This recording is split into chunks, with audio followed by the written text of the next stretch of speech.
Welcome to this channel.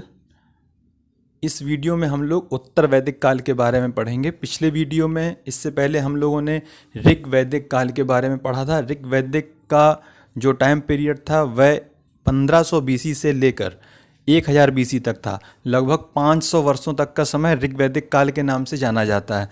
उसके बाद जो बाद के 3 वेद हैं, यजुर्वेद, सामवेद और अथर्ववेद, इन तीनों का संकलन किया गया और इन तीनों के वेदों के समय जो घटनाएं घटी उनको हम लोग उत्तर वैदिक काल में पढ़ते हैं। जैसा कि पिछली वीडियो में हम लोगों ने चर्चा की थी, किसी भी समय के इतिहास को पढ़ने के लिए हम लोग उस समय के राजनैतिक, सामाजिक और धार्मिक और आर्थिक जीवन के बारे में, क्रियाकलापों के बारे में पढ़ते हैं। तो उत्तर वैदिक काल में भी हम लोग वही चीज़ें पढ़ेंगे। ऋग वैदिक काल में जो चीज़ें हमने पढ़ी थी, उसके बाद उत्तर वैदिक काल आते आते उनमें से कौन सी चीज़ें बदल गईं और कौन सी चीज़ें वैसी ही बनी रहीं, ये सब बहुत सारी जानकारियाँ मिलेंगी। ऋग वैदिक काल में हम लोगों ने हेडिंग वाइज पढ़ा था और उत्तर वैदिक काल में हम लोग टू द पॉइंट चीज़ें देखेंगे और उन्हें आप रिलेट कर सकते हैं सामाजिक जीवन से या उनके राजनीतिक और आर्थिक जीवन से। टू द पॉइंट पढ़ने से ये रहेगा कि आपके जो प्रश्न आएंगे पेपर में उनमें आपको काफ़ी मदद मिलेगी और आपको याद रखने में भी मदद मिलेगी। आइए शुरू करते हैं उत्तर वैदिक काल। उत्तर वैदिक काल का सबसे पहले टाइम पीरियड बता दें हम आप लोगों को। उत्तर वैदिक काल का टाइम पीरियड था वह 1000 बीसी से 600 बीसी, मतलब ये लगभग 400 वर्ष का टाइम पीरियड है जिसे हम लोग पढ़ेंगे। इसका समय याद रखिएगा, 1000 बीसी से 600 बीसी तक। तो उत्तर वैदिक काल देखिए, उत्तर वैदिक साहित्य से ज्ञात होता है कि उत्तर वैदिक काल ने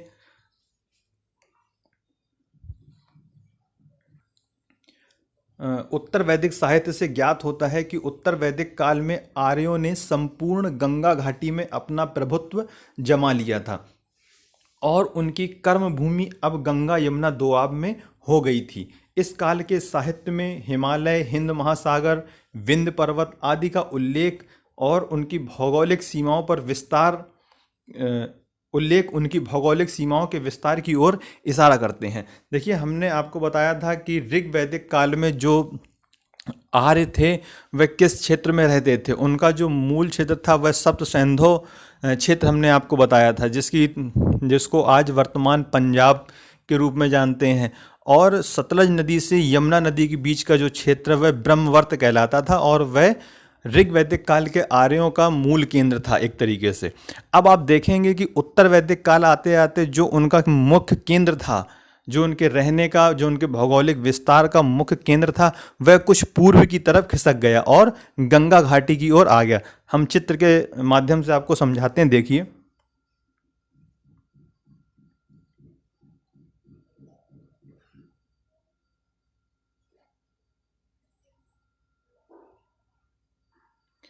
आप देख सकते हैं ये भारत का मैप है। भारत के मैप में ये सतलज नदी और गंगा नदी का कुछ इस तरीके से, ये जो देख रहे हैं लाल रंग से बनाएंगे, ये सतलज नदी और ये गंगा नदी का स्थान है।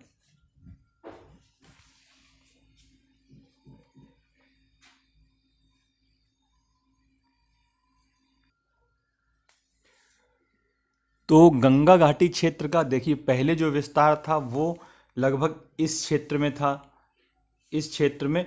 और उत्तर वैदिक काल में यह कुछ पूर्वी की तरफ इस दिशा में खिसक कर ये गंगा नदी के चारों तरफ गंगा घाटी क्षेत्र में आकर फैल गए। इस तरीके से हम देख सकते हैं कि जो उनका विस्तार था वह अब कुछ पूर्वी की तरफ गंगा की घाटी की तरफ हो गया। उत्तर वैदिक काल में आर्य इस क्षेत्र में भी, इस विशाल क्षेत्र में भी फैल गए।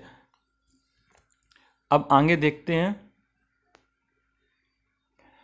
उत्तर वैदिक काल में लोहे का प्रयोग किया जाने लगा।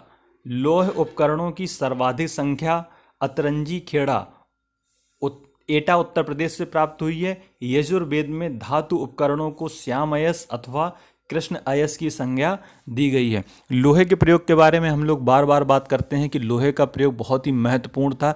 तो सबसे पहले लोहे का प्रयोग किस समय किया गया? सबसे पहले लोहे का प्रयोग इतिहास में उत्तर वैदिक काल में किया गया। अब हम लोग जब जैन धर्म और बौद्ध धर्म पढ़ेंगे तो ये जानेंगे कि लोहे के प्रयोग से क्या क्या परिवर्तन आए थे। कुछ हम आपको बता दें संक्षेप में कि लोहे के प्रयोग होने से देखिए युद्ध कला में भी परिवर्तन आएंगे, क्योंकि लोहे के प्रयोग से कुछ विशेष प्रकार के हथियार बनाए जा सकते हैं। कृषि में लोहे के प्रयोग से क्या होगा? कृषि में लोहे के हल बनाने से जुताई करना और जो भी कार्य हैं कृषि संबंधी वो कुछ आसान हो जाते हैं। इससे पैदावार बढ़ने की भी संभावना होती है। तो लोहे के प्रयोग करने से जब समाज में पैदावार जब कृषि में बढ़ेगी और युद्ध कला में परिवर्तन आएगा तो राज्य शक्तिशाली बनेंगे और पैदावार बढ़ने से अधिक जनसंख्या का भरण पोषण हो सकेगा, तो जनसंख्या वृद्धि भी बढ़ेगी। तो इस तरीके से लोहे का प्रयोग समाज में एक क्रांति की तरह अभी आगे आपको पता चलेगा। तो याद रखना है कि लोहे का प्रयोग सर्वप्रथम उत्तर वैदिक काल में प्रारंभ किया गया था। और देखते हैं क्या हुआ था। उत्तर वैदिक काल में समाज का विभाजन 4 वर्णों ब्राह्मण, क्षत्रिय, वैश्य तथा शूद्र में हो गया। ये हमने आपको पहले ही बताया था कि समाज 4 वर्णों में विभाजित ऋग वैदिक काल में भी था। ऋग वैदिक काल में इसकी उत्पत्ति हुई थी। पर ध्यान रखें कि ऋग वैदिक काल में जो यह विभाजन था वह व्यक्ति के कर्म पर आधारित था, व्यक्ति के जन्म पर आधारित नहीं था। लेकिन उत्तर वैदिक काल आते आते यह एक तरीके से परंपरा बन गई। सैकड़ों साल में यही होता है कि जो अच्छी चीज़ें शुरू की जाती हैं या जो भी चीज़ें की शुरुआत होती है वह धीरे धीरे परंपराओं में बदल जाती है। तो उत्तर वैदिक काल आते आते यह एक परंपरा टाइप की बन गई कि ब्राह्मण का पुत्र ब्राह्मण, शूद्र का पुत्र शूद्र, मतलब यह जो 4 वर्ण वाली व्यवस्था थी यह अब कर्म पर आधारित ना होकर जन्म पर आधारित हो गई। यह एक तरीके से हिंदू समाज में उत्पन्न होने वाली बुराई थी।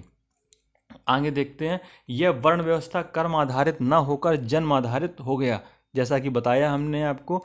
और वर्णों में कठोरता आने लगी।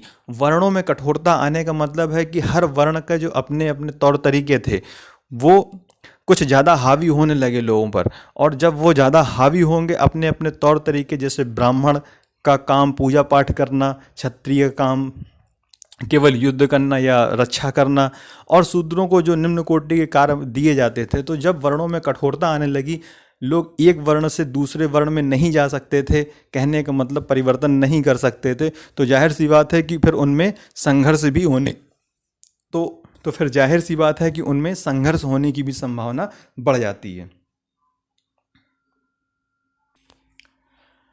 आगे देखिए, उत्तर वैदिक काल में पशुचारण के स्थान पर कृषि अर्थव्यवस्था का मुख्य आधार बन गई।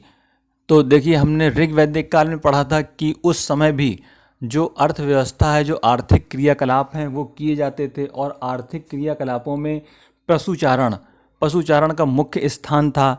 और गाय को सर्वाधिक महत्वपूर्ण पशु माना जाता था। उत्तर वैदिक काल में क्या हुआ? उत्तर वैदिक काल में पशुचारण तो बना रहा, लेकिन पशुचारण के साथ साथ जो कृषि व्यवस्था थी, जो कृषि उत्पादन हुआ करता था, वह अर्थव्यवस्था का मुख्य आधार बन गया। कहने का मतलब है कि ज़्यादा से ज़्यादा लोग कृषि कार्य में संलग्न होने लगे। ध्यान रखें कि कृषि कार्य है वह ऋग्वेद में भी हुआ करते थे। ऋग्वेद में एक फसल का नाम भी हमने बताया था आपको, यव। ऋग्वेद में यव, जिसे हम लोग जौ के नाम से जानते हैं। ऋग वैदिक काल में यह एक मुख्य फसल थी। उत्तर वैदिक काल में और भी फसलों का ज्ञान होगा और कृषि कार्य बढ़ गया। आगे देखिए, इस काल में चावल के लिए व्रही, साली, तांडला, गेहूं के लिए गोधूम, मूंग के लिए मुदग, उड़द के लिए माड़ आदि शब्द आए हैं। इस काल में धान प्रमुख फसल बन गया। तो देखिए, ये इम्पॉर्टेंट है, इसमें पूछा जा सकता है कि इसमें किन किन फसलों का ज्ञान उत्तर वैदिक काल के लोगों को था। तो इसमें आप देख सकते हैं कि गेहूं, चावल, मूंग, उड़द, इन सभी का ज्ञान था। चावल के लिए जो अलग अलग शब्द उपयोग किए जाते थे, जैसे चावल को व्रही, साली, तांडला ये भी कहा जाता था। तो ये आपको याद रखने हैं कि कौन कौन सी फसलों का ज्ञान उत्तर वैदिक काल में लोगों को था। तो धान प्रमुख फसल बन गई। ये एक परिवर्तन हुआ, जैसा कि हमने ऋग्वैदिक काल में पढ़ा था कि उस समय जौ, या जिसे वो लोग यव के नाम से जानते थे, वह मुख्य फसल हुआ करती थी। उत्तर वैदिक काल आते आते मुख्य फसल कौन सी हो जाती है? धान। आइए आगे देखते हैं। इस काल के लोग 4 प्रकार के बर्तनों मृदभांडों से परिचित थे। काले व लाल मृदभांड, काले रंग के मृदभांड, चित्रित धूसर मृदभांड और लाल मृदभांड। इन्हें आप मिट्टी के बर्तन समझ लीजिए, और काले और लाल रंग का इस्तेमाल करके बनाए जाते थे, इसलिए इनका नाम काले और लाल रंग के ऊपर भी रखा गया है। तो आप इन्हें याद कैसे करेंगे? बहुत ही आसान है। पहले आप याद कर लीजिए कि काले और लाल मृदभांड, काले मृदभांड और लाल मृदभांड, और इसके बाद काले व लाल दोनों संयुक्त, जिसमें दोनों का उपयोग होता था, काले और लाल रंग का। और उसके बाद उनमें जो चित्र बनते थे, आप इस तरीके से याद रख सकते हैं कि चित्र धूसर मृदभांड। इस तरीके से 1 2 3 4 4 प्रकार के जो है मिट्टी के बर्तन पाए गए हैं। आगे देखिए, निष्क, जो ऋग वैदिक काल में एक आभूषण था, अब एक मुद्रा माना जाने लगा। निष्क के बारे में जब हम लोग ऋग वैदिक काल पढ़ा था, तो हम लोगों ने चर्चा की थी कि जो निष्क है वह एक तरीके का आभूषण था, लेकिन अब उसका प्रयोग एक मुद्रा की तरह होने लगा, है ना। मुद्रा, ऋग्वैदिक काल में हम लोगों ने पढ़ा था कि जो अर्थव्यवस्था थी, अर्थव्यवस्था में लोग एक दूसरे से लेन देन कैसे करते थे। मुद्रा नहीं होती थी उस समय, वस्तु विनिमय प्रणाली थी, एक वस्तु के बदले दूसरे वस्तु लिया दिया करते थे। लेकिन उत्तर वैदिक काल आते आते वह मुद्रा से भी परिचित हो गए, और निष्क जो उस समय एक आभूषण माना जाता था ऋग्वैदिक काल के समय में, अब उसे वह एक मुद्रा की तरह उपयोग करने लगे। आगे देखते हैं, ऋग्वैदिक काल के सबसे बड़े देवता इंद्र और अग्नि अब उतने प्रमुख नहीं रहे, इसकी जगह सृजन के देवता प्रजापति को सर्वोच्च स्थान मिला। ऋग्वैदिक काल के लोगों का जब धार्मिक जीवन हम लोगों ने पढ़ा था, तो हमने बताया था कि इंद्र ऋग्वैदिक काल के लोगों के सर्वाधिक महत्वपूर्ण देवता थे, और ऋग्वेद में इंद्र को लेकर सबसे ज़्यादा स्तुति या श्लोक लिखे गए हैं। इंद्र को लेकर ऋग्वेद में 250 श्लोक लिखे गए हैं। लेकिन देखिए, उत्तर वैदिक काल आते आते क्या हुआ, उसमें एक परिवर्तन आया। अब इंद्र और अग्नि की जगह जो सबसे महत्वपूर्ण देवता कौन हो गए, वह प्रजापति। प्रजापति किसके देवता माने जाते हैं? सृजन के देवता। जो हाईलाइटेड चीज़ें हैं और जो नहीं भी हाईलाइटेड हैं, वो आपको सब याद रखना है। जैसे सृजन के देवता किसे कहा जाता है, तो प्रजापति। आइए आगे देखते हैं, यज्ञ करना अधिक महत्वपूर्ण हो गया, और यज्ञ के सार्वजनिक एवं घरेलू दोनों रूप प्रचलित हुए। यज्ञ में बड़े पैमाने पर पशु बलि दी जाती थी।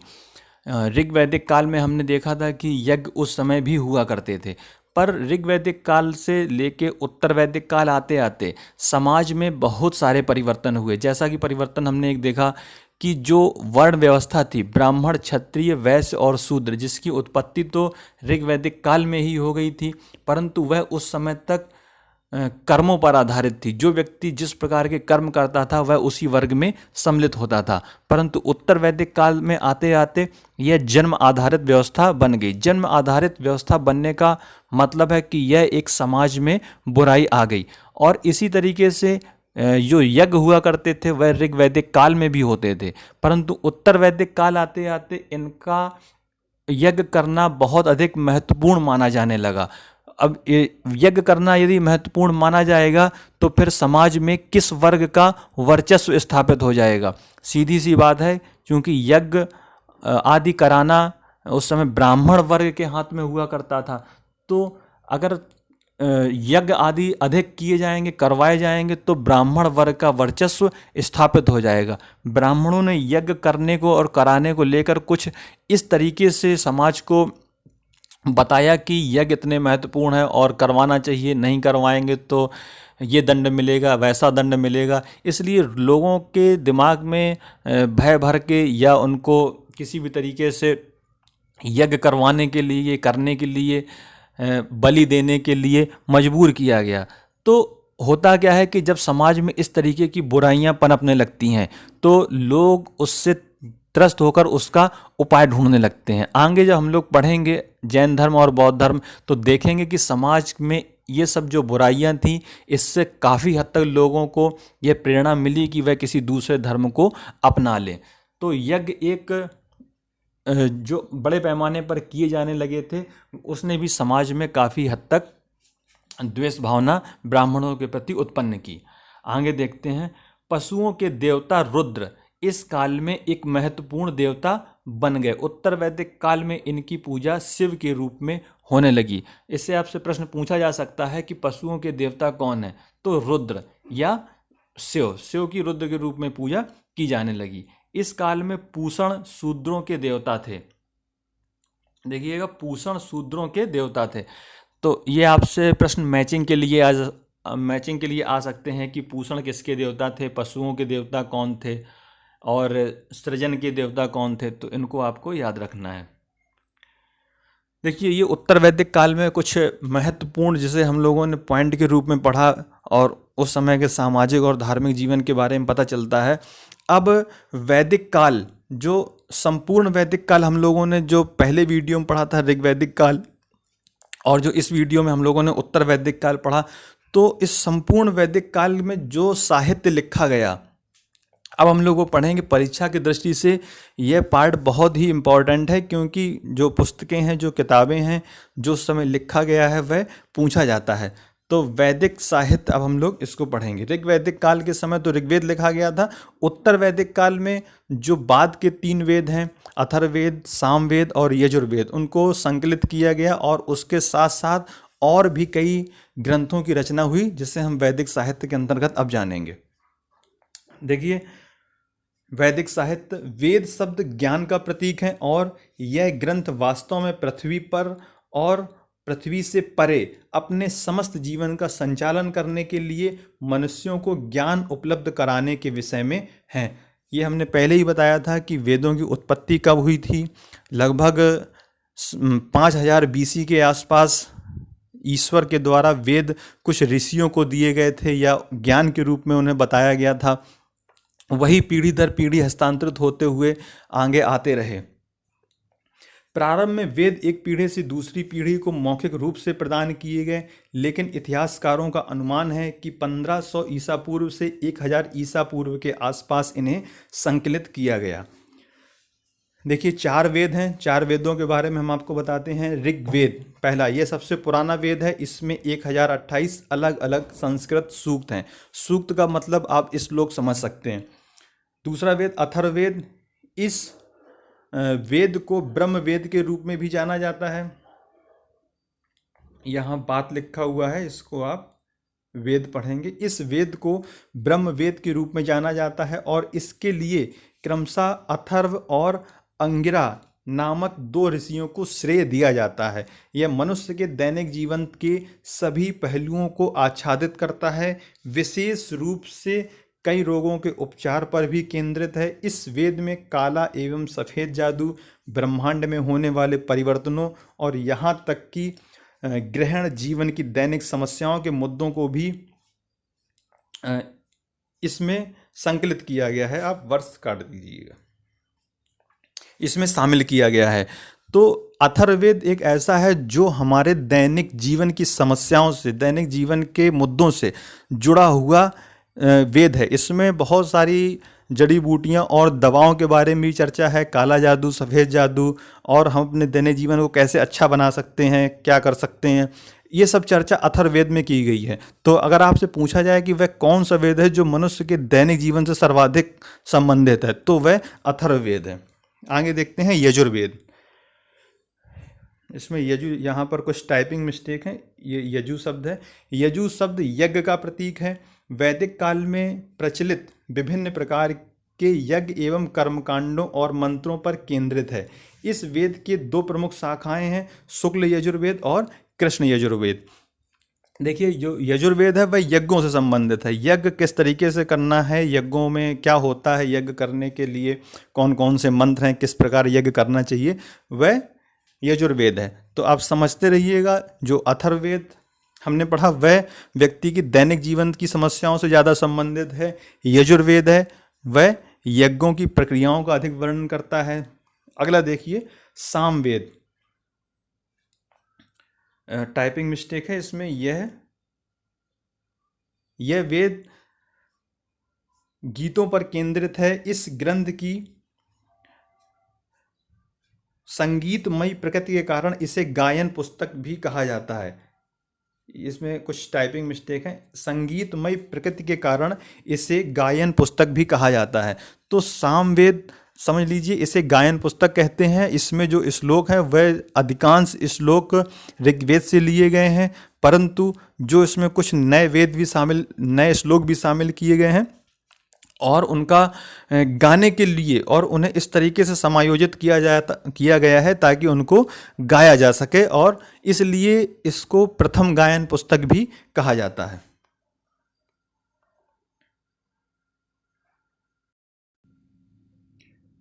आगे देखते हैं, वेदों को पूर्ण रूप से समझने के लिए वेदांगों या वेद की शाखाओं को पढ़ना आवश्यक है। प्रमुख वेदांग हैं, ये 6 हैं प्रमुख वेदांग। देखिए, शिक्षा, निरुक्त, छंद, ज्योतिष, व्याकरण, इसमें 5 दिए हैं, और एक और जो वेदांग है उसको भी आप नोट कर लीजिए, उसको कल्प कहते हैं। इस तरीके से वेदांगों की संख्या 6 है। वेदों को पूर्ण रूप से समझने के लिए वेदांगों की रचना की गई है।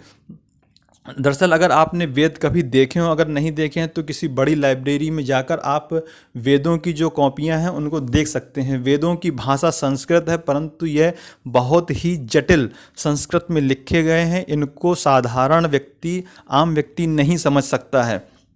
मैंने भी जब लाइब्रेरी में वेद देखे थे तो मुझे कुछ भी अल्ले पल्ले नहीं पड़ा था। तो इनको समझने के लिए कुछ वेदांगों की रचना की गई है, वह 6 हैं। इसे आप देखिए, शिक्षा, निरुक्त, छंद, ज्योतिष और व्याकरण। इसके बारे में हम आपको बताएं। जैसे निरुक्त है, तो वेदों में जिन शब्दों का इस्तेमाल हुआ है उन शब्दों की उत्पत्ति कब और कैसे हुई और उन शब्दों का वास्तविक मतलब क्या है, यह निरुक्त में बताया गया है। तो जब आप निरुक्त को पढ़ेंगे तभी आपको पता चलेगा कि वेद में जो शब्द इस्तेमाल किए गए हैं उनके वास्तविक मतलब क्या है। इसी तरीके से व्याकरण, अगर आपको व्याकरण नहीं पता है तो व्याकरण न जानने पर आप संस्कृत को नहीं समझ सकते हैं। तो ये जो अलग अलग वेदांग हैं, वेदों के अंग, तो इनको पढ़ने के बाद ही वेदों को पूर्ण रूप से समझा जा सकता है। देखिए, एक बहुत बड़े विद्वान हुए हैं पाणिनि।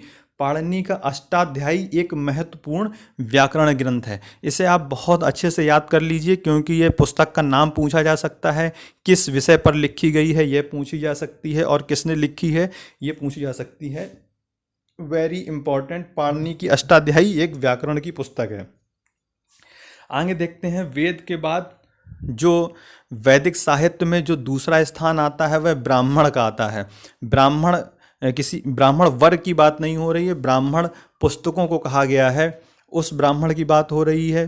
देखिए, प्रत्येक व्यक्ति, सॉरी, यहाँ पर प्रत्येक व्यक्ति नहीं होना चाहिए, प्रत्येक वेद के साथ एक ब्राह्मण संलग्न है, जो मुख्य रूप से वेद पर टिप्पणियों वाले ग्रंथों का संग्रह है। देखिए, प्रत्येक वेद में हमने बताया कि जो वेद थे बहुत ही क्लिष्ट और कठिन संस्कृत भाषा में लिखे गए। उनको समझने के लिए पहले वेदांगों का अध्ययन करना होता है, और फिर जो वेदों में लिखा गया है, जो भी चीज़ें वेदों में बताई गई हैं, उनका सरल भाषा में एक तरीके से व्याख्या की गई है या उन पर टिप्पणियाँ की गई हैं। जो लिखा गया है वेदों में, उसकी जो टिप्पणी की गई हैं, वो सारे ब्राह्मण कहलाते हैं। प्रत्येक वेद के साथ एक ब्राह्मण भी होता है। अगर वेद को और भली भांति समझना है तो, या एक तरीके से उनका एक्सप्लेनेशन जानना है, व्याख्या, तो ब्राह्मण पढ़ना आवश्यक होता है। ब्राह्मण के बाद देखिए आरण्यक। आरण्यक वेदों से जुड़े हुए ग्रंथ हैं जो विभिन्न दृष्टिकोण से वेदों में सम्मिलित कर्मकांड और यज्ञ का वर्णन करते हैं। अब आरण्यक भी वेदों से जुड़े हुए ग्रंथ हैं जो विभिन्न दृष्टिकोण से, देखिए, कोई भी घटना अगर घटती है तो उसे अलग अलग दृष्टिकोण से देखा जा सकता है, उसे अलग अलग दृष्टिकोण से उसका वर्णन किया जा सकता है। एक उदाहरण देते हैं, जैसे भगवान राम जब राज्य को छोड़ के वन गए थे, तो इसमें लोगों के अलग अलग दृष्टिकोण हो सकते हैं। कोई कह सकता है कि उन्हें राज्य से प्रेम नहीं था और पिता की आज्ञा का पालन करना सर्वोपरि था, इसलिए वह उन्होंने वन का रास्ता चुना। कुछ लोगों का यह मत हो सकता है कि वह विष्णु के अवतार थे और उन्होंने बुराई का अंत करना था, इसलिए उन्होंने वन का रास्ता चुना था। तो वेदों में जो भी क्रियाकलाप, जो भी कर्मकांड दिए गए हैं, उनका अलग अलग दृष्टिकोण से जो वर्णन किया जाता है कि उनका क्या मतलब हो सकता है, क्या उद्देश्य हो सकता है, उसका सारा वर्णन आरण्यक में दिया गया है। ब्राह्मण में क्या था? ब्राह्मण में हमने आपको बताया कि वेदों में जो लिखा हुआ है उसकी एक्सप्लेनेशन है। आरण्यक में क्या है? जो वेदों में दिया गया है उसका डिफरेंट डिफरेंट दृष्टिकोण से उसका उद्देश्य या उसकी महत्व को पता किया गया है। उपनिषद, आगे देखिए, उपनिषद का अर्थ है शिक्षक के समीप बैठना। उपनिषद ये एक संस्कृत का वर्ड है। इसका सीधे सीधे मतलब आपसे पेपर में पूछा जा सकता है, उपनिषद का क्या अर्थ है? इसका अर्थ है शिक्षक के समीप बैठना। तो उपनिषद वे ग्रंथ हैं जो छात्रों ने शिक्षकों के समीप बैठकर शिक्षकों से जो ज्ञान अर्जित किया था वह उपनिषद कहलाया। शिक्षक सामान्यतः वन में अपने छात्रों को मौखिक रूप से जो ज्ञान देते थे वह उपनिषदों में संग्रहित है। उपनिषद वेदों के अंतिम भाग हैं, इसलिए उन्हें वेदांत भी कहा जाता है। वेरी इंपॉर्टेंट, इसे अंडरलाइन कर लीजिए। वेदांत, वेदांत क्या है? उपनिषदों को वेदांत कहा जाता है। और इससे पहले हम लोगों ने पढ़ा वेदांग। वेदांग क्या थे? वेदांग 6 थे और जो वेदों को समझने के लिए बहुत महत्वपूर्ण थे। वेदांग को पढ़े बिना वेदों को नहीं समझा जा सकता था, वह वेदांग थे। और वेदांत क्या है? उपनिषदों को ही वेदांत कहा जाता है क्योंकि यह वेदों से संबंधित अंतिम ग्रंथ हैं, इसलिए इन्हें वेदांत कहा जाता है। उपनिषदों को मानव जीवन के विषय में सत्य और मोक्ष की ओर मार्ग दिखाने वाला कहा जाता है। देखिए, उपनिषदों को मोक्ष से संबंधित ग्रंथ भी कहा जाता है क्योंकि इसमें जो भी टीका टिप्पणी जो भी लिखा गया है उसका संबंध मोक्ष से अधिक है कि व्यक्ति मोक्ष कैसे प्राप्त कर सकता है, मोक्ष क्या है, मानव जीवन का क्या उद्देश्य है, इस सब की दार्शनिक दृष्टिकोण से चर्चा उपनिषदों में की गई है।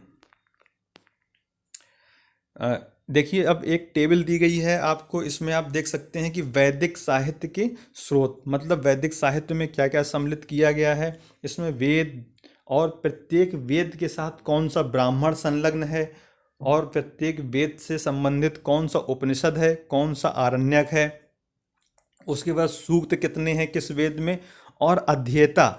अध्येता का तात्पर्य होता है कि उस वेद के श्लोकों को पढ़ने वालों को क्या कहते थे। यह इंपॉर्टेंट है, ध्यान रखिए। देखिए, जैसे ऋग्वेद के पढ़ने वालों को होत्र कहते थे, यजुर्वेद को पढ़ने वालों को अध्यर्वु कहते थे, सामवेद को उद्गाता और अथर्ववेद के श्लोकों को पढ़ने वालों को ब्रह्म कहा जाता था। और इसी तरीके से आपको यह भी याद रखना है कि कौन सा ब्राह्मण किस वेद से संबंधित है। इसमें आप 2-3 याद कर लें तो कुछ आसानी हो जाएगी। जैसे ऋग्वेद से ऐतरेय और कौशितकी, यही ब्राह्मण है, यही उपनिषद है, यही आरण्यक है। ऋग्वेद से संबंधित तीनों चीज़ें यही हैं, इसी नाम की हैं, ऐतरेय और कौशितकी। और इसके बाद आप यजुर्वेद से देखिए, यजुर्वेद से तैत्तिरीय और शतपथ ब्राह्मण संलग्न हैं। और ऋग्वेद से संबंधित जो उपनिषद हैं, देखिए तैत्तिरीय फिर है, उसके बाद श्वेताश्वर, ईश और बृहदारण्यक। और आरण्यक भी तैत्तिरीय, बृहदारण्यक और शतपथ। सामवेद, सामवेद से संबंधित ब्राह्मण है पंचविश, इसे तांड्य ब्राह्मण भी कहते हैं।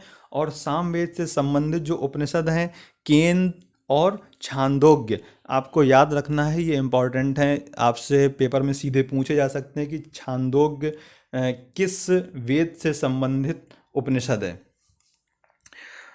और सामवेद से संबंधित जो आरण्यक हैं उसे जैमिनी और छांदोग्य।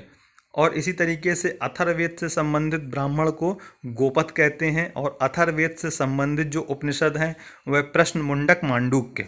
आप किसी तरीके से जैसे भी आप याद रख सकते हैं वैसे याद रखिए। अथर्ववेद से संबंधित उपनिषद हैं प्रश्न, मुंडक, मांडूक्य।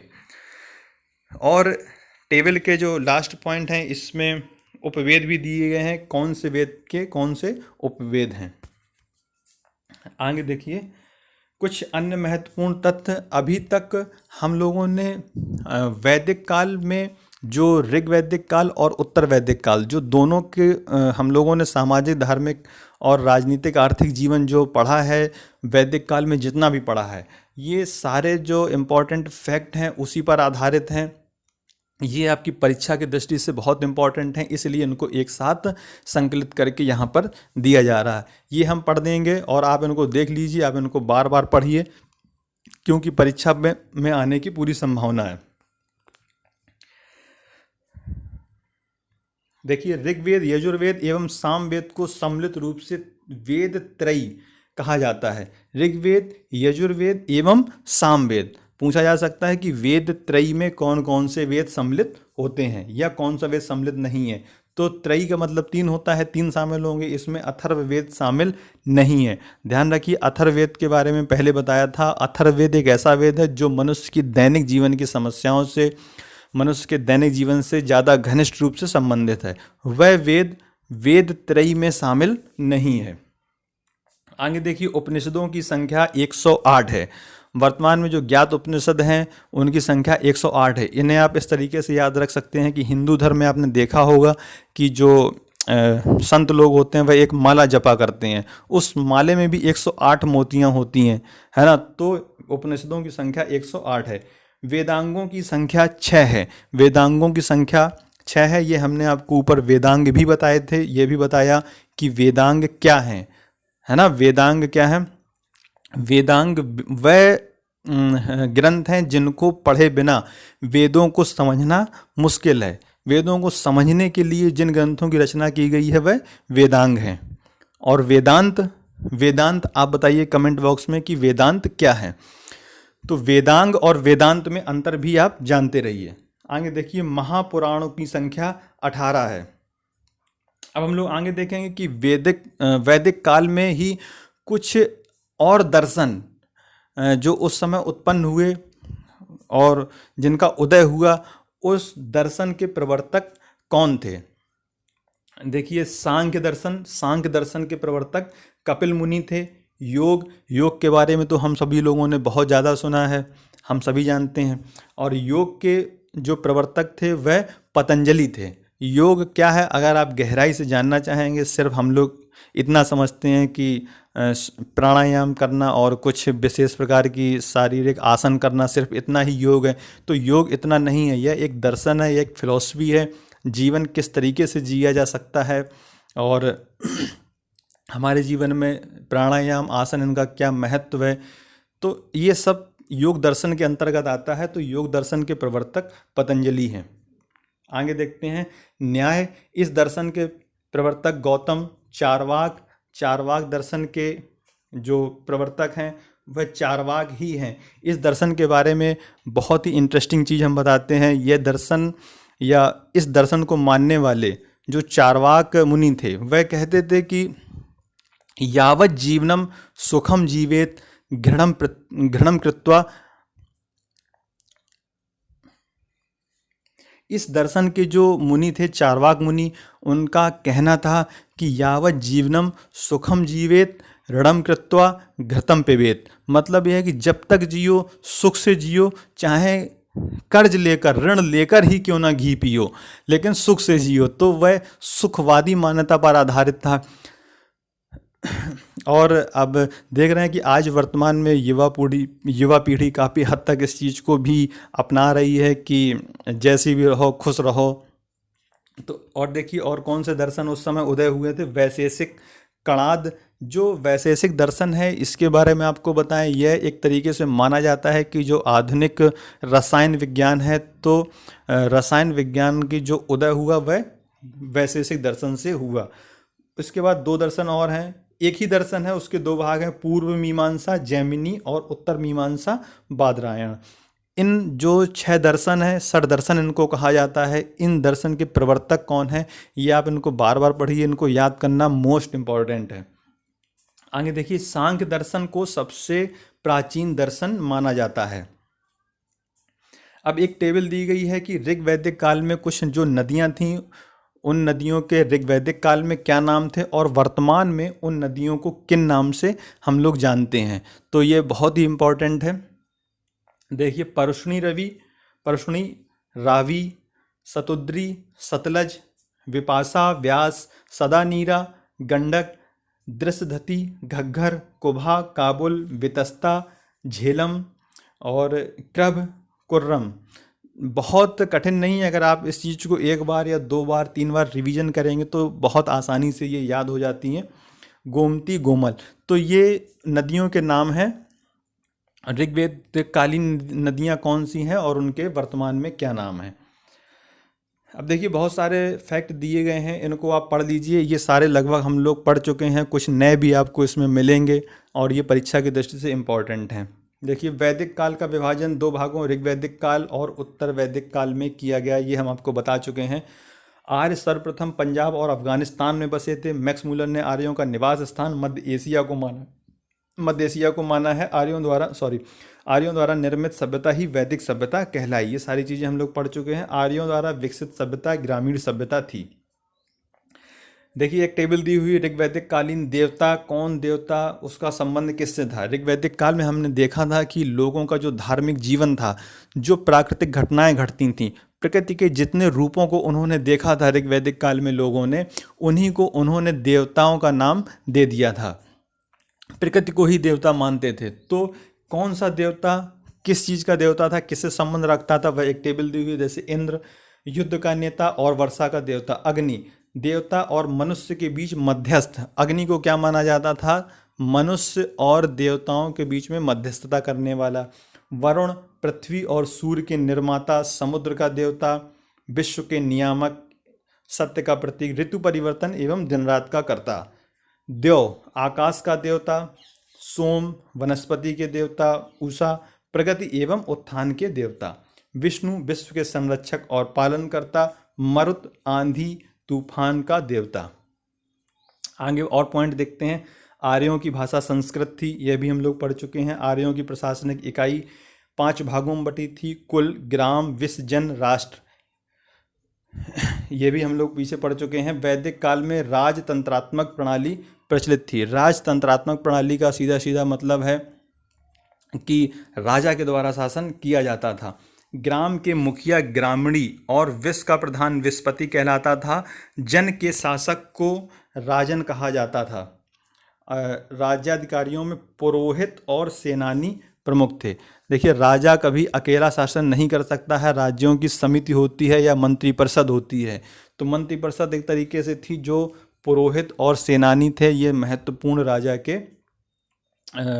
एक तरीके से राजा की समिति में हुआ करते थे। देखिए शासन का प्रमुख राजा होता था। राजा वंशानुगत होता था, लेकिन जनता उसे हटा सकती थी। वह क्षेत्र विशेष का नहीं बल्कि जन विशेष का प्रधान होता था। देखिए एक इम्पॉर्टेंट बात दी है कि क्षेत्र का प्रधान नहीं बल्कि जन का प्रधान होता था। जन हमने बताया कि एक सबसे बड़ी इकाई होती थी एक राष्ट्र के रूप में, जिसे हम समझ सकते हैं जन। तो चूंकि ये लोग स्थायी नहीं रहते थे, कबायली समाज था, एक जगह से दूसरी जगह पर घूमता फिरता रहता था। तो जो राजा होता था वह लोगों का राजा होता था, किसी क्षेत्र का राजा नहीं होता था। वर्तमान में क्या होता है, वर्तमान में देशों की अपनी सीमाएं निर्धारित हैं और उतने क्षेत्र का ही शासक होता है और उतनी जनता का शासक होता है। आगे देखते हैं। राजा युद्ध का नेतृत्व करता था, उसे कर वसूलने का अधिकार नहीं था। जनता अपनी इच्छा से जो देती थी राजा उसी से खर्च चलाता था। राजा का प्रशासनिक सहयोग पुरोहित और सेनानी 12 रत्नी करते थे। चारागाह के प्रधान को वाज्रपति और लड़ाकू दलों के प्रधान को ग्रामीणी कहा जाता था। आपको याद रखना है कि वाज्रपति चारागाह के प्रधान को और ग्रामीणी लड़ाकू दल के प्रधान को ग्रामीणी कहा जाता था। और 12 रत्नी, ये याद रखें कि राजा को प्रशासन में सलाह देने के लिए जो समिति होती थी उसमें 12 रत्नी हुआ करते थे। आगे देखते हैं। 12 रत्नी इस प्रकार थे। यहाँ पर 12 रत्नियों के नाम दिए गए हैं, आप पॉज करके उनको पढ़ सकते हैं। जैसे राजा का प्रमुख परामर्शदाता पुरोहित हुआ करता था, ये बहुत इंपॉर्टेंट है। पुरोहित राजा का जो मेन सलाहकार हुआ करता था उसे क्या कहते थे, पुरोहित। सेनानी सेना का प्रमुख हुआ करता था। इसी तरीके से ग्रामीण ग्राम का सैनिक पदाधिकारी। महिषी राजा की पत्नी। सूत राजा का सारथी। छत्री प्रतिहार संग्रहित कोषाध्यक्ष। भागदूत कर एकत्र करने वाला अधिकारी। अक्षवाप लेखाधिकारी, गोविकृत वन का अधिकारी, पालागल राजा का मित्र। तो इनको आप बार बार पढ़ेंगे तो आपको कुछ तो इसमें से याद ही हो जाएंगे, परंतु दो आपको बहुत महत्वपूर्ण वो याद ही रखने, जैसे पुरोहित राजा का सबसे प्रमुख परामर्शदाता हुआ करता था। आगे देखते हैं, पूर्व दुर्गपति स्पर्श जनता की गतिविधियों को देखने वाले गुप्तचर होते थे। देखिए हमेशा से जो राजतंत्र रहे हैं, जो राजा रहे हैं, वह अपना राज्य पर नियंत्रण बढ़ाने के लिए गुप्तचरों का उपयोग करते रहे हैं। तो जो गुप्तचर हुआ करते थे वैदिक काल में, उसको पूर्व दुर्गपति या स्पर्श के नाम से भी जानते थे। वाजपति गोचर भूमि का अधिकारी होता था। आगे देखिए, उग्र अपराधियों को पकड़ने का कार्य करता था। इन दोनों में वाजपति जो गोचर भूमि मतलब जहाँ पर जानवर चरते थे, उस भूमि का अधिकारी को वाजपति कहते थे, और अपराधियों को पकड़ने का काम कौन करता था, उस अधिकारी को उग्र कहते थे। सभा और समिति राजा को सलाह देने वाली संस्था थी। आपको याद रखना है कि उस समय ये दो संस्थाएं हुआ करती थीं वैदिक काल में, सभा और समिति।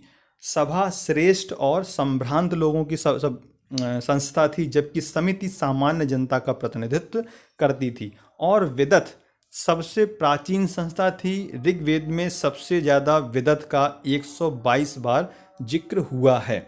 विदथ में स्त्री और पुरुष दोनों सम्मिलित होते थे। नववधुओं का स्वागत, धार्मिक अनुष्ठान जैसे सामाजिक कार्य विदथ में होते थे।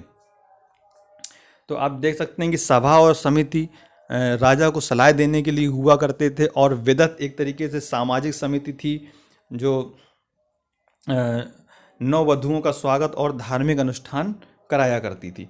आगे देखते हैं कि अथर्ववेद में सभा और समिति को प्रजापति की दो पुत्रियां कहा गया है। समिति का सबसे महत्वपूर्ण कार्य राजा का चुनाव करना था। समिति का प्रधान ईशान या पति कहलाता था।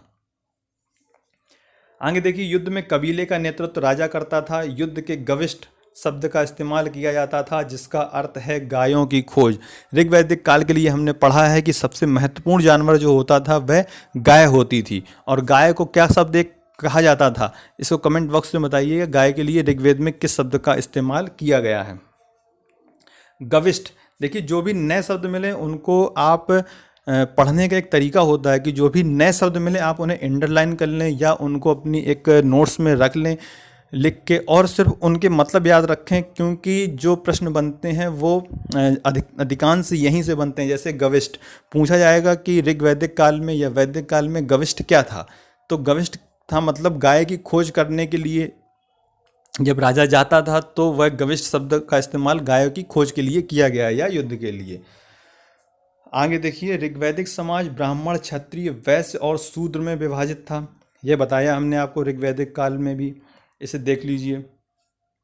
और षट दर्शन और उसके प्रवर्तक, इसकी चर्चा हम लोग पहले कर चुके हैं।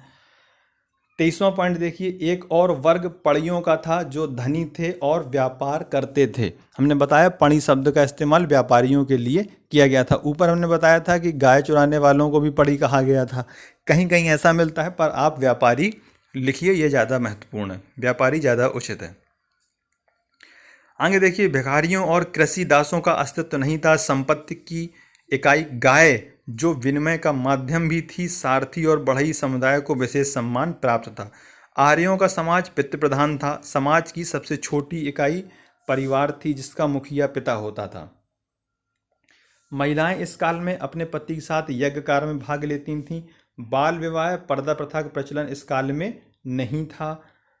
देखिए, महिलाओं की स्थिति के बारे में हम लोगों ने पढ़ा था ऋग्वैदिक काल में कि ऋग्वैदिक काल में महिलाओं की स्थिति सामान्य थी, अच्छी थी, संतोषजनक थी। आगे देखिए, विधवा अपने पति के छोटे भाई से विवाह कर सकती थी। विधवा विवाह, महिलाओं का उपनयन संस्कार, नियोग, गंधर्व और अंतरजातीय विवाह प्रचलित था। ये सब चीज़ें दर्शाती हैं कि ऋग्वैदिक काल में या जो वैदिक काल था उस समय महिलाओं की स्थिति उतनी खराब नहीं थी जितनी कि आने वाले बाद के समय में खराब हुई।